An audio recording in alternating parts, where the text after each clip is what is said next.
afraid to like know too much about star signs, but yeah. It's really hard to watch her now. I can't lie. It is really hard to watch her be this fake. Last night, Blake Lively broke her silence regarding the Justin Baldoni drama, appearing on Late Night with Seth Meyers. And there's actually video footage of her pointing like... It was supposed to be a comeback, a brave, tear-streaked confession, a phoenix rising from the ashes in a $12,000 couture gown. But instead, it was a meltdown. A carefully rehearsed, painfully awkward PR performance that turned Late Night with Seth Meyers into one of the most uncomfortable interviews in recent memory. What I can say without going too into it is that this year has been full of the highest highs and the lowest lows of my life, and I see so many women around afraid to speak, especially right now, afraid to share their experiences, and fear is by design. It's what keeps us silent. Blake Lively didn't just show up on stage, she descended in a floor-length white gown the size of a small country, whispered 5 desperate thank yous to Seth Meyers, like a hostage begging their captor, and then started singing Frozen. No, seriously, Frozen. To be on this tour that's painting herself as a hero for all women.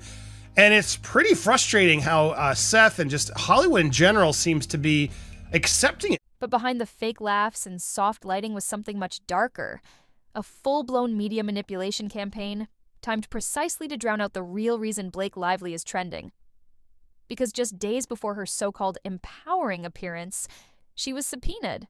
And what came next? A saturation press tour, a 1-star rated Amazon movie so bad IMDb had to hide reviews, a protest hashtag that swept through TikTok, Twitter, and Reddit, and a desperate attempt to silence critics by weaponizing motherhood and feminism. So, if you're wondering why Blake Lively has suddenly appeared everywhere, red carpets, magazine covers, staged paparazzi candids, it's not a coincidence. Out the gate, there's just a level of awkwardness because, yeah, the dress doesn't fit his small chairs. There are certain guests where I'm like, I really should just go back to a suit for tonight. This is a fantastic outfit. You didn't wear your wedding gown? This isn't a comeback. It's a cover-up. And tonight, we're breaking it all down. Blake Lively has spent over a decade building the perfect image, the effortless fashion icon, the witty girl next door married to Hollywood's favorite funny guy. But now the mask is slipping, and the cracks are beginning to show. In this video, we're diving deep into the interview that was supposed to reset the narrative, and instead expose the very thing she was trying to hide. We'll unpack the subtle manipulation tactics, the staged wardrobe choices, the fake media rollout, and the bizarre obsession with literal frozen ice. Yes, ice. And if you stick around, we'll also reveal the Ryan Reynolds PR move that backfired spectacularly while Blake's legal storm was peaking. We'll also show you why journalists are terrified to talk about this story, how real survivors are calling out Blake's narrative, and the bizarre billboard Blake had put outside her New York apartment to stare at her own name. Because when the curtain gets pulled back on this fairy tale, what we're left with isn't empowerment, it's ego. And if you've ever wondered how far a celebrity will go to rewrite their story, distract the public, and silence dissent, buckle up. Let's start with the visual, because Blake Lively made sure you wouldn't miss it. When she walked onto the set of Late Night with Seth Meyers in April 2025, she wasn't dressed for an interview. She was dressed for a royal wedding. You can't believe everything you hear, you know? And, that's what it's feeling like, because there's more evidence and stuff that's painting the picture that Blake Lively's not being honest. And also, what are you afraid of? And what did he actually do? A massive white gown cascading down the stage like a waterfall of curated innocence. So big it couldn't fit in the chair, Seth Meyers literally had to comment on the size of her dress. Not because it was glamorous, but because it was impractical. Physically overwhelming. And of course, she spoke to Seth Meyers beforehand on how they could, they had to mention something about everything that's been going on. And she said on his show that she couldn't talk that much about it. She wasn't there to have a conversation. She was there to send a message. White, the color of purity, of victimhood, of don't question me. It was a calculated move, and anyone in media who tells you otherwise either wasn't paying attention or was too afraid to say it out loud. And just when you thought it couldn't get more staged, Blake changed into a second designer outfit for the walk-on. That's right, one gown for the backstage photos, another for sitting down, all while the public was told she came to speak her truth. But what did we get instead? A soft-lit monologue? A carefully rehearsed script filled with phrases like, I've been through the highest highs and lowest lows, and fear is what keeps us silent. Reynolds and Blake Lively, they're everywhere. We cannot open any website with any entertainment news without seeing them wearing something different in every photo, in every occasion, and posing in front of the paparazzi, signing autographs. Except Blake Lively has not been silent. She's been everywhere. This wasn't bravery, it was branding. And that makes the timing even more suspicious, because this emotional tell-all aired right after Blake Lively was hit with a subpoena from Justin Baldoni's legal team. She's now legally required to hand over texts, emails, and behind-the-scenes messages connected to It Ends With Us, the very project where all this drama began. So what does Blake do? She twirls onto a talk show stage, wrapped in 30 yards of chiffon, and spends 5 minutes talking about how hard her year has been, without ever mentioning the lawsuit. And even when the topic is awkwardly brushed against, she deflects, says she can't talk about it much, then slides back into motherhood metaphors, Disney references, and a bizarre tangent about her kids needing her to be Disneyland every day. Please stop. Seattle Times is saying the plot is a mess and the runtime is overlong. The Guardian says another simple favor drops threads and drags on, but survives on its self-assured baseline pleasure. Let's be clear. This was not an off-the-cuff, candid moment.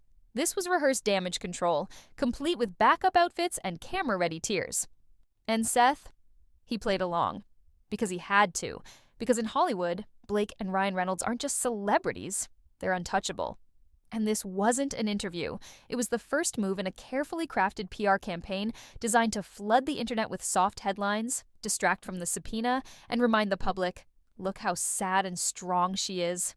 But guess what? The internet didn't buy it, and that's where this story really begins to unravel. So now we're seated. Blake's in her second outfit. The cameras are rolling. The audience is clapping on cue. And you're probably thinking, okay, let's hear it. Here comes the truth bomb. Except it never comes. Instead of asking about the subpoena, the behind-the-scenes drama on It Ends With Us, or the timeline that got her dragged into Justin Baldoni's legal war, Seth Meyers lobs the softest of softballs. Know what's going on.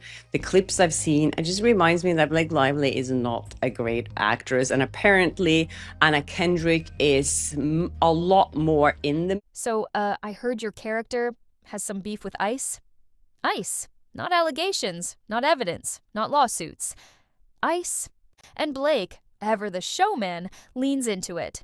She starts singing, literally singing, like she's auditioning for the Frozen musical. Not metaphorically frozen, not emotionally frozen. We are talking about literal frozen water. The whole thing just starts awkward out the gate, and shows just admits to how controlling this couple actually is. Emily is a changed woman in this movie. She drinks martinis with ice. That's very exciting. Which is a big deal. That is a big deal. If you saw the first one, you'd understand why she has beef with ice. Yes, I was like, yeah. Do you in life have beef with ice? No, I love ice. The audience laughs. The lights glow warmly. But for anyone watching closely, that moment was chilling. And not because of the ice. It was a signal, a coded, crystal-clear message to the audience, to the press, and to every legal team watching. We're not talking about it. We're changing the subject, and we're doing it with charm and couture. And to be fair, Seth Meyers was doing his job, at least the job Blake's team expected of him. Play nice, smile, nod, ask about fashion and family. Nothing too sharp, nothing too real. But here's the thing, Late Night with Seth Meyers isn't a kid's birthday party. It's not a press-free zone. This is the same guy who's taken jabs at politicians, roasted CEOs, and gone in on bigger scandals with way less material. So why, on this night with this guest, did the hard-hitting host go completely silent? Simple. Because Blake and Ryan Reynolds aren't just celebrities. They're Hollywood royalty, and royalty doesn't get questioned. Not when they're wearing white. Even when the lawsuit is public. Even when the accusations are swirling. Even when Blake has been legally forced to submit her private communications. The interview danced around everything, like a PR tango choreographed months in advance. And if you need more proof that this was all theater, just wait for what Blake did next. The interview ends. No real questions, no clarity, just ice puns, motherhood monologues, and a performance that felt more like a high-budget fragrance commercial than a talk show. And then it happens. As the camera pans wide and the audience starts clapping, Blake leans forward, bows her head slightly, and whispers, "Thank you, thank you, thank you, thank you. Thank you 5 times, not once, not casually. 5 breathy, nervous, borderline desperate thank yous, like she'd just survived a hostage negotiation." Of course, she arrived in style in a white gown or dress. White is the color of innocence. I don't think that was a coincidence. I don't think anything with Blake Lively right now is a coincidence. That moment said more than the entire interview combined, because that wasn't gratitude, that was relief. Relief that Seth didn't go off script. Relief that her talking points landed. Relief that the damage control campaign made it to air untouched. And guess what? The rollout was already in motion. Outlets like Page Six and Daily Mail had glowing puff pieces live before the interview even aired. That's not a leak. That's not organic coverage. That's a coordinated PR drop, headlines written, approved, and scheduled in advance. The quotes, prepackaged. The photos, studio level. The captions, loaded with keywords like brave, resilient, and empowered. It's almost as if Blake Lively's team handed out a cheat sheet to every outlet in entertainment media and said, here's what to say, here's how to spin it, here's the version of Blake the world needs to see. And to be honest, it almost worked. Until social media got involved. The internet saw through it instantly, and suddenly, that thank you whisper became the punchline to a joke nobody wanted to tell out loud.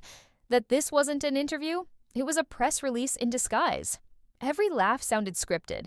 Every clap felt robotic. Every emotional moment was stitched together with designer seams and PR-approved sound bites. But here's where things get really interesting. While the Seth Meyers interview was airing on TV, something else was happening online. And it wasn't about gowns, or motherhood, or empowerment. It was about the movie.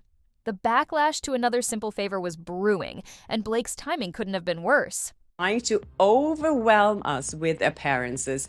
So all that negativity that they received will be pushed down in Google and on social media, because now it's all about them looking pretty, looking in love.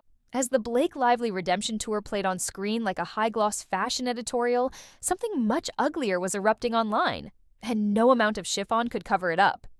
Blake's latest film, Another Simple Favor, had just dropped on Amazon Prime, a sequel to the 2018 cult hit starring Blake and Anna Kendrick.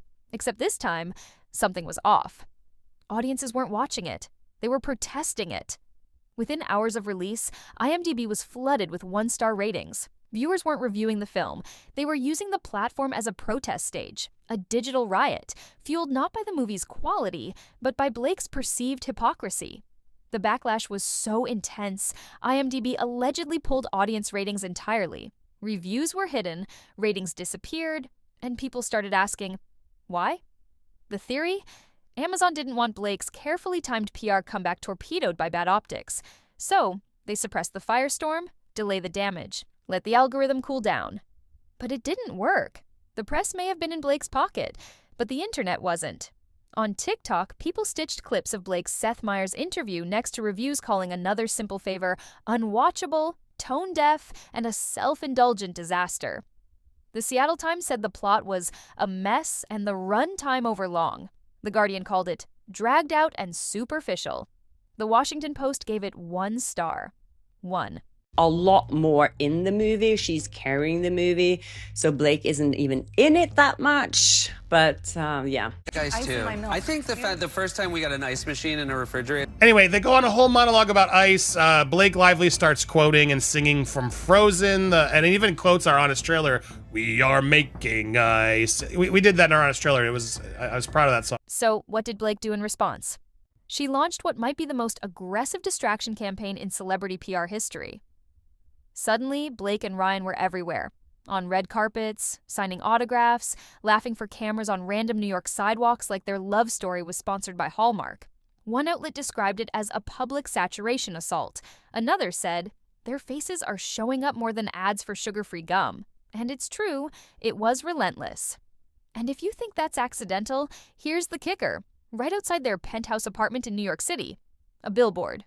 A giant Another Simple Favor poster placed directly across from their home, so Blake could literally wake up, open her curtains, and stare at her own name. That's not marketing. That's a shrine, a monument to vanity. And here's the wildest part. Blake Lively's not even in the sequel that much. Critics noted Anna Kendrick carries the story. Yet somehow, the entire PR machine is orbiting around Blake. Because this isn't about promoting a movie, it's about protecting a brand. And nothing protects celebrity branding better than one thing: motherhood. Let's talk about the real play, the emotional armor, the unspoken shield Blake Lively wrapped herself in from the moment she stepped on that stage. Motherhood. Blake didn't just deflect legal questions, she turned the entire narrative into a soft-focus parenting special. She said her kids are her lifeline, that she has to be Disneyland every day for them. Sounds sweet, right? Until you remember she's been hopping from TV sets to press tours to red carpet galas, sometimes in a different outfit every few hours. When exactly are you running Space Mountain and handing out churros at home, Blake? This wasn't honesty, it was performance. A playbook designed to generate sympathy and inoculate her against criticism. Because who's going to question a mother just trying to protect her kids? Answer: real survivors. Women who've actually endured trauma, abuse, and systemic silencing were furious. Because suddenly, Blake Lively, a woman accused of exaggerating a consensual on-set encounter, was claiming to speak for them. Except Blake hasn't been silent, she's had the loudest mic in the room. And when you strip away the soft piano music, the breathy monologues, the "I'm just a mom" lines, what's really left? A celebrity using victimhood as a costume and motherhood as a shield. But here's where things get next-level manipulative. She didn't stop at being a protective mom. She took it a step further, trying to become the face of female empowerment. All this Disneyland-level mothering. It is nice though, because they're honestly, I mean, it's no surprise I've had like a pretty intense year, and like they're just my lifeline. Like no matter what day I'm having, I have to be Disneyland every day for them, and so it's. They're my lifeline, and then she turned it. You hear how she did that? It's been awful. She sets it up so it's clearly open for now. So Seth this can bring is it what in. they're At the Time trying to 100 do. gala, she tearfully recalled her mother's near-death experience, claiming a coworker once nearly killed her. No names, no context, no clarity, just vague trauma dropped into a speech like a plot twist from a Hallmark thriller. Why? Because it sounds powerful, it feels emotional, and it gets applause. Except people started digging, and it turns out that coworker she referenced might not have even been a man, which completely undercuts the gendered feminist narrative she's been pushing. Blake wrapped herself in a vague story of generational trauma to draw sympathy, not to provide clarity. And once again, it worked. But for how long? Because when your entire brand is built on being a voice for the voiceless, while dodging accountability, while avoiding real questions, while hiding behind the image of motherhood, people start to notice. And they did. So what happens when the costume starts to fall off? When the tears dry? When the audience stops clapping? You realize this wasn't empowerment, it was exploitation. While Blake Lively was busy sobbing in slow motion and spinning her motherhood narrative into headlines, her husband, Hollywood's favorite wisecracking golden boy, was busy hijacking mics. Lifeline. Oh, they've taken me away. And there's one where you're like, oh, it's so sweet. You can go be with your kids because they don't read all the news and they'll love you. They're unconditional, etc. But then she's like, it's like I have to pretend to go into Disneyland every day. Oh, it's such a chore for me. It is so hard. It is so hard for me, people. Oh, will you please give me more empathy? Because it's so hard being Blake Lively right now, having to go to my nannies and everybody and all these trips where clearly my kids aren't here. Let's set the scene. Green Day, yes, Green Day is being honored with a star on the Hollywood Walk of Fame. The punk rock legends show up, cameras flash, fans cheer, and suddenly, Ryan Reynolds walks on stage. Why was he there? Was he invited? Was he connected to the band? The answer, not really.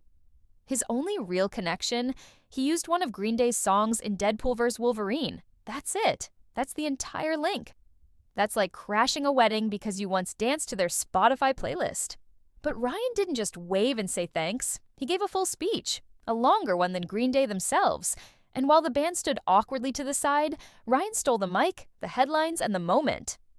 And the internet noticed. Because nothing screams, my wife is in the middle of a legal PR disaster. The whole thing like is just hopping on a starts stage awkward you out weren't the invited gate, to and turning the shows you spotlight on yourself. admits to how controlling this wasn't couple random. actually is. Emily is a changed woman in this movie. Because She while drinks Blake's public martinis image was with being ice. held together very with exciting. highlighted It's a big pens deal. and hashtags, That is a big deal. mine was out there absorbing as much camera time as possible. Yes, it's like yeah. Do you in life have funny beef with ice? husband No, moment. I love ice. It all served one goal: to smother the controversy and noise. Together, Blake and Ryan became the Hollywood version of a distraction grenade. Pull the pin, flood the media, and hope the shrapnel hits the algorithm instead of the court documents. And in the short term, it worked. Google their names, and you're more likely to see fashion recaps, relationship fluff pieces, and laugh reels than anything about the subpoena. But overexposure comes at a cost. The public started calling it what it was: overcompensation. Because if your marriage is being used as a human shield to deflect from legal drama, public criticism, and an exploding IMDb section, you're not a power couple. You're a PR machine. And right now, the gears are overheating. Here's where things go from uncomfortable to terrifying.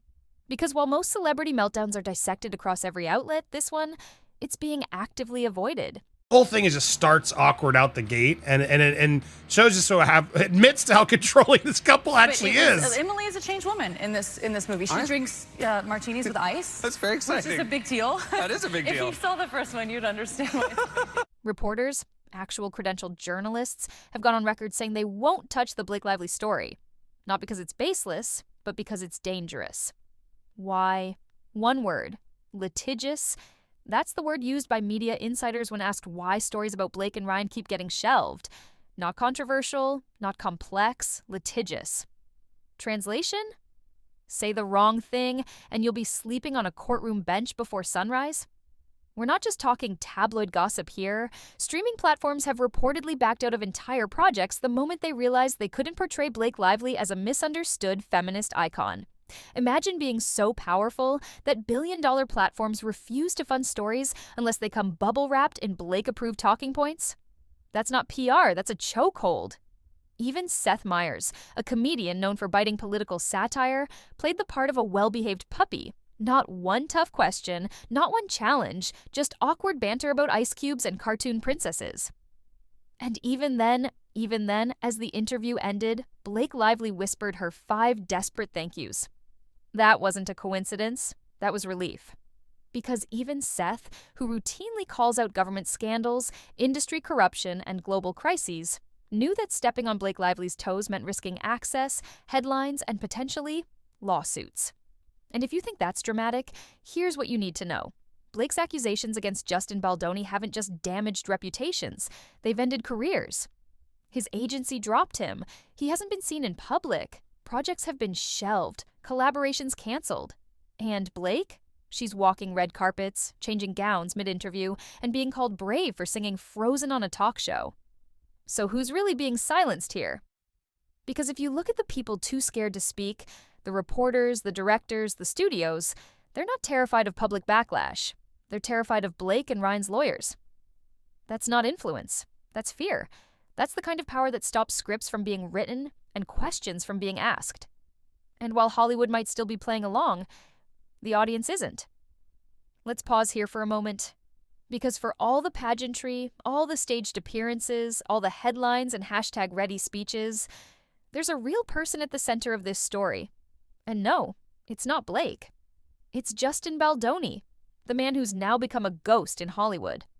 The man who, after Blake's carefully worded allegations, subtle enough to keep her hands clean, specific enough to wreck a career, has seen his reputation, representation, and public life vanish. For all, like I said, for all real victims out there, just watching her sitting up there in her little princess dress, talking about victims, by the way. Someone sent me this video today. I had heard about this incident, that it happened, but I hadn't seen any video proof of it yet. But here it actually is. Let's be absolutely clear about what's been alleged. According to Blake, the drama stems from uncomfortable on-set behavior during the filming of It Ends With Us. But once you look closer, that's it. That's the moment that supposedly positioned her alongside real victims of harassment and abuse. This wasn't some nightmarish industry secret. This was a blurry moment between two adults with mixed signals and poorly managed boundaries.